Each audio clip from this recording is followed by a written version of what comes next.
It was around 6 in the morning in Israel when a squadron of fighter jets took to the skies. Each aircraft was equipped with long-range precision-guided missiles. According to specific intelligence gathered by the CIA and Israeli intelligence agencies, a high-level meeting was taking place inside a special compound in Tehran. Among those present was Iran's supreme leader, Ayatollah Ali Khamenei. Exactly 2 hours and 5 minutes after takeoff, Israeli missiles struck the targeted compound. How exactly was this joint attack by Israel and the United States on Iran carried out that day? How did the country's supreme leader die? And what situation has developed following this event? In today's video, we will explore the full story from beginning to end. By the time this video is published, new information or updates about this incident may have already emerged. The tension between the United States, Israel, and Iran has a long and complex history. Until 1979, Iran was essentially a monarchy, ruled by Shah Mohammad Reza Pahlavi, whose government was strongly supported by the United States. However, after the Iranian Revolution, the Shah was overthrown, and Ayatollah Ruhollah Khomeini took control of the country. He established the Islamic Republic of Iran.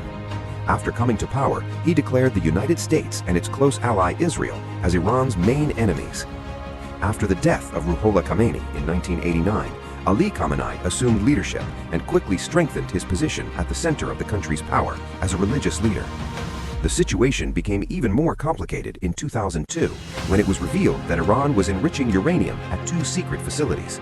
For many years, the United States and its allies suspected that this enriched uranium could be used not only for nuclear power plants, but also for developing nuclear weapons. However, Iran has consistently denied allegations of attempting to build nuclear weapons. In 2015, a historic nuclear agreement was signed between the Obama administration and the Iranian government. But this period of relief did not last long. In 2018, then U.S. President Donald Trump unilaterally withdrew the United States from the agreement. By 2025, tensions had escalated dramatically when Israel and the United States jointly launched powerful bunker-buster bomb attacks on 3 major Iranian nuclear facilities. To maintain pressure, the United States increased military presence in the region and continued issuing warnings to Iran. Then, on Thursday, February 26, 2026, a final diplomatic effort was made between the 2 countries in Geneva, Switzerland, but ultimately the attempt failed. The date was Saturday, February 28th. The time was 9:40 in the morning. The location was Tehran, the capital of Iran. According to intelligence reports, the important buildings in this compound housed the office of the Iranian president, the National Security Council, and the office of the country's supreme leader. Since 2025, U.S. intelligence agencies had been closely monitoring Ayatollah Ali Khamenei and the Islamic Revolutionary Guard Corps, IRGC. How they communicated during wartime, how they moved locations, everything was under U.S. surveillance. For months, the CIA tracked Khamenei's movements and confirmed that he was present in the compound on that day. A secret meeting of top Iranian officials was also taking place. Suddenly, Israeli missiles struck the buildings, tearing through the sky. Moments before the attack, national security officials were gathered in one building, while Supreme Leader Khamenei was located in a neighboring building. Satellite images captured after the attack showed the devastating destruction. Thick black smoke could be seen rising from the damaged buildings. Verified geolocation footage and images showed intense flames and smoke covering the entire compound. In the attack, Iran's supreme leader Ali Hosseini Khamenei was killed. Among those killed were also Iran's Armed Forces Chief of Staff, Sayed Abdolrahim Mousavi, National Security Council Chief Ali Shamkhani, IRGC Chief Commander Mohammad Pakpour, and Defense Minister Aziz Nasirzadeh. According to Israeli media reports, within just 30 seconds of the strike, approximately 30 high-ranking Iranian officials lost their lives. This operation, planned over several months, was named Operation Roaring Lion by Israel. For the United States, the codename of the operation was Epic Fury. Despite the massive destruction, Iran's current president, Masoud Pezeshkian, survived the attack. However, the strike on the government compound was only a small part of the larger military operation.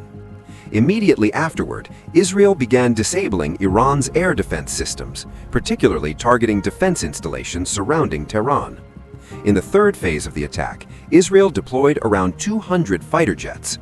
A significant portion of the Israeli Air Force was involved in this operation. According to reports, their main objective was to destroy Iran's missile stockpiles as quickly as possible.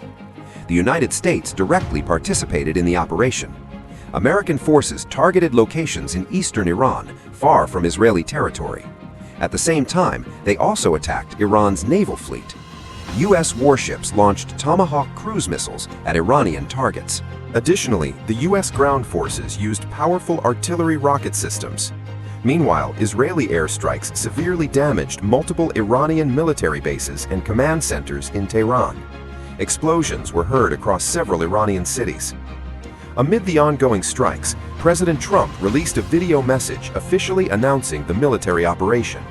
At the same time, he urged the Iranian population to overthrow their government and take control of power themselves.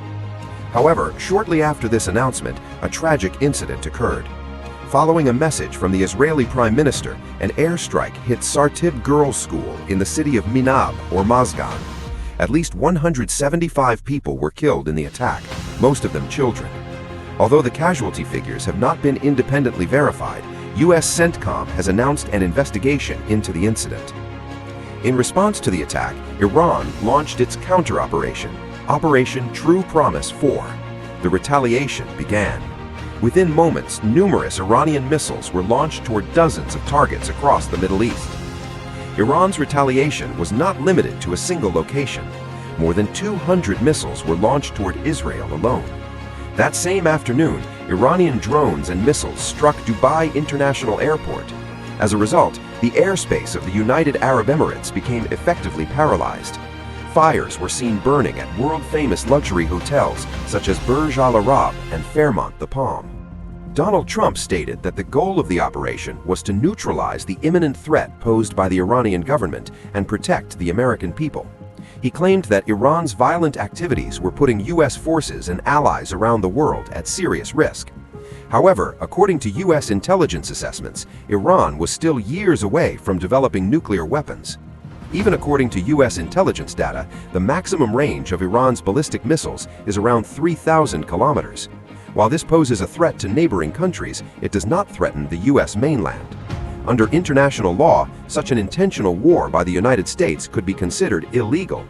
Questions have also been raised regarding possible violations of the U.S. Constitution since Trump initiated the war without approval from Congress. Global oil prices have risen sharply.